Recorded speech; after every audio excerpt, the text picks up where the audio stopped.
Oh, hi mommies, my name is Sue and welcome back to my channel. Today I'll give you my review on our beach excursion at Playa Mia in COZUMEL, Mexico. We went to Playa Mia from Royal Caribbean's Allure of the Seas from Galveston, Texas. We did the Playa Mia Grand Beach Break. There are 3 different excursions for Playa Mia on the Royal Caribbean's website, so make sure you read the description to know what you're paying for your admission. We did the Grand Beach Break package, and that didn't include the international buffet, domestic open bar, and sailing on their sailboat. However, our excursion did include air-conditioned bus transportation to and from the International Pier, access to the swimming pools, lounge chairs, kids water park, twin twister water slide, inflatable floating obstacle course, kayaks, and water bicycles. Children 3 and under are free, and the duration was going to be 5 hours. For our excursion, our check-in time was 9 a.m. After our big hearty morning breakfast, we had to meet up at the end of the pier at 8:45 a.m. We met one of the staff there to check in, and this is when he gave us our admission bracelets. The kiddos didn't get bracelets because they were free. He told us that our actual meeting location is at Tiki Hut 1, off to the right, and that would be where the restrooms are. We followed the restroom signs like a maze and missed it several times. I was actually looking for a sign that read restrooms. Instead, the restrooms were found behind the huge carvings of a man and a woman. My husband spotted it and I missed it. So remember that the restrooms are between Tiki Hut 1 and Tiki Hut 2. There is no baby changing station at the International Pier's restroom. However, the drive to Playa Mia is a 15-minute bus ride, and there are baby changing stations in the women's restrooms and not the men's. After waiting under Tiki Hut 1, we started walking to the bus at exactly 9 a.m. and we all boarded and left the port at 9:10 a.m. The group that waited under the Tiki Hut filled up a charter bus and a half. We rode the second charter bus. This gave us time to fold our strollers and put our bags and belongings under the bus.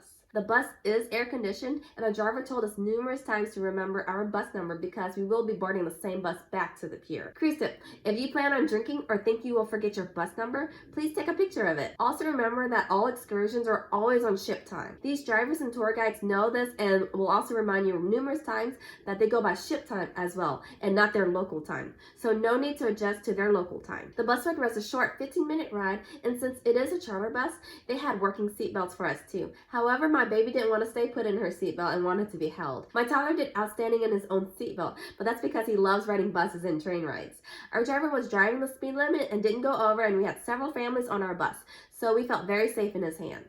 After getting off the bus, right before the entrance are little shops like the ones you find on the pier. We zipped through those and went straight to the kids' splash pad. We would spend an hour before heading off to the beach. This area had 10 slides for my toddler, and staff here are a little bit strict because of safety. They only wanted kids on the slides, no adults. Of course, I learned this because staff kindly told me it's only for kids, but I could walk up to the stairs to help my toddler, but not slide down. My husband was able to get away with it whenever staff wasn't looking, but this is because we didn't know. He was able to go on one of the twister water slides as I watched the kiddos. He was wearing a rash guard, and so he said that whenever he went down, he was really slow when he rode it. He went on it the second time, and he had to take off his rash guard to go faster on the slide. On the day that we went, it wasn't busy, so they only opened 1 slide instead of the 2. When we were done with the kids' splash park, we hit the beaches. My husband went on the inflatable obstacle course. The smaller one is meant for kids, and the bigger ones is for adults. My husband was able to get away with it again because my toddler was on it, so he was there to help him. After they came back from the smaller inflatable, I tried to go out to the bigger inflatables, and it was tough with my toddler. Also, life jackets are found on both sides of the beach to use. My son does better swimming with his puddle jumper instead of a life jacket,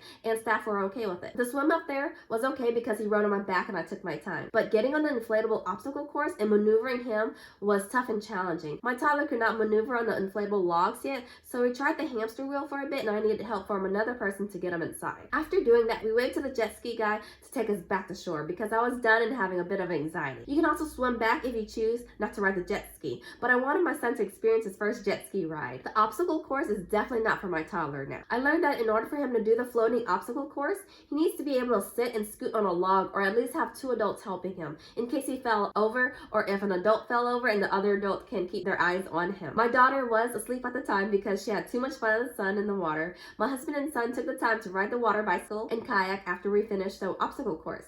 He did have to sign waivers for the non-motorized attractions. Our bus driver told us that we needed to be back on the bus at 1:45 p.m. ship time. We were pushing it because we packed from the beach and started to wash up at 1:20 p.m. We boarded the bus at exactly 1:45 p.m. That was super close. For next time, our family definitely needs to wash up a whole hour before and haul our peaches out of there.